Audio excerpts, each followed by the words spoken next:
Welcome to this episode of Diaspora Scholars TV. So we are in Bloomington, Indiana. Today we are in Bloomington, Indiana at the 11th GSAS Conference, or the Conference on Africa.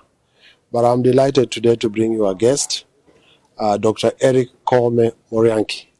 Yes. I said it right. Yeah, you did. I did. You did, yes. Yeah, I mean, you reminded me of my friend who's called Motobokedia, and so...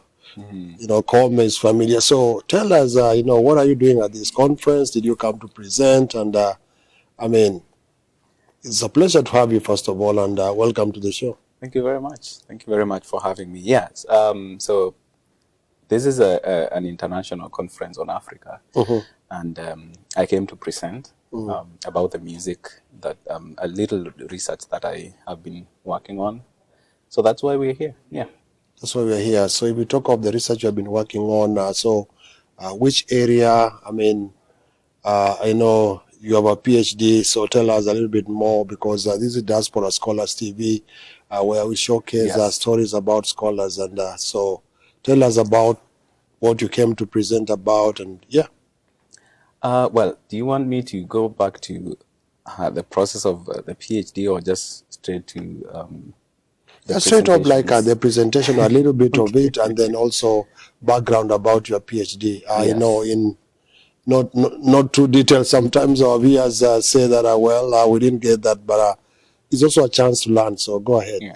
Well, for this conference, I'm working on a book chapter, and I just came to present about just the introduction of the book. And the chapter that I'm writing is about the rivalry that that is always there amongst musicians.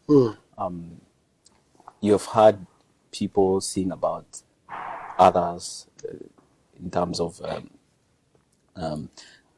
it's called musically, it's called a diss, like where you sing a song just to get to attack the other singer. Oh, so you're a musician? I am a music scholar, yes. You're a music scholar. I'm a music scholar. So I should have started with that. Yeah, we need to get it right. So you are a music scholar. You study all matters music. Yes, I'm a music educator. A music educator. Yes. So which school did you graduate in? Where did you get your PhD from? And Yeah, well, I studied music at, first of all, I did my undergraduate studies at Kenyatta University in Kenya. In Nairobi, Kenya. In Nairobi, Kenya. Yeah. Yes, and after undergraduate, I did my master's at the same university.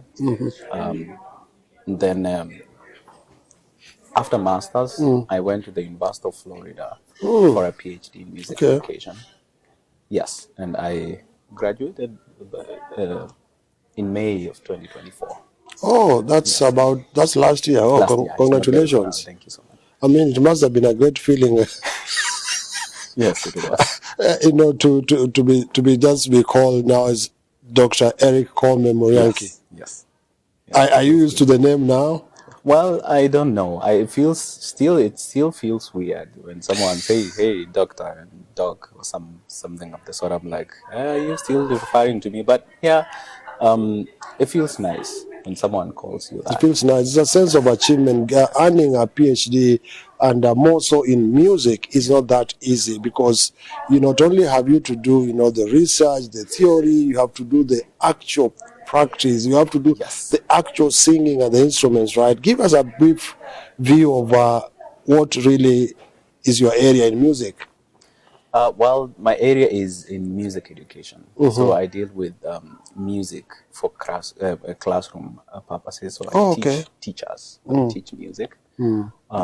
Yeah, that is my kind of field, but I'm also into music therapy. So after music therapy, yes. You mean we can use music to treat disease? I know sometimes they say that if you have stress, listen to soft music. I've also heard about music being associated with putting people to sleep. Yes. Is that some example, or what really is music therapy? So music therapy, first of all, is a field. It's a kind of unique field where you just use music to manage to better the quality of life. Sometimes people say that music heals, but what music therapy is using music. Excuse me. Yeah. It's okay. I'm sorry. Yeah, it will cut it out. Yeah. You say music sometimes kills or... Yeah, so let me back up a little bit. So before I went into music therapy, this was my my childhood dream.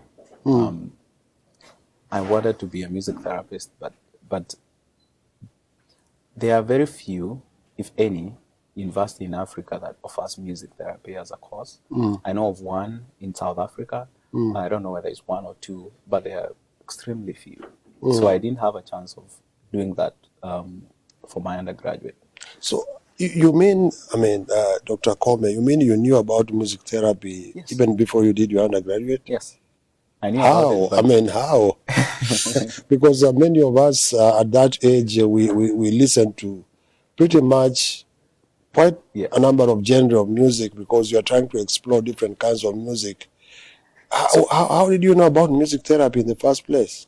I knew it because when I was in high school, I went to Nkubu Boys. Nkubu Boys is somewhere. That's a good school. Yeah, in Meru. And, it's one of the best schools in Kenya, in that region. Yes. Yeah. Yes. So, music was one of the electives. You had to choose.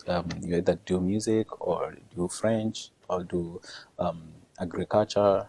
But there are other core subjects that sciences and mathematics, English, Swahili. So instead of, and people also chose business studies as an elective. Yeah. So I chose music. In Form 2, I started in Form 1, of course. Chose music. It was me and some 2 classmates. We were just 3 in our class. Only 3 people. Nkubu Boys. Yes. Doing music. Yes. Then. Which years were those? It was between 2006 to 2009. And then after, in Form 2, at the end of Form 2, then you have to now kind of choose the kind of electives that you want before going to Form 3 and 4 and finishing. So I kept music, and I also had one classmate, I think it's one, we were 2. So I did music up to Form 4. But there's that period whereby you have to look at what you want to do at the university level. Yeah. So you revise courses. What would you like to be? So that is why I did a little digging about what options I had in music. Also did very well in mathematics. Oh, music. So there is this thing about math. When you say that, I remember there's this thing about math and music. I know there's a professor at Maseno University in Kenya who was really good in math, but he also used to perform in clubs in Kisumu. Used to play all instruments, and he was really good at it. Yes. What is this thing with math and music? I honestly don't know. Maybe just, I don't know. They kind of fall in the same part of brain, if you ask me, because I was really interested in music and mathematics. Music and mathematics.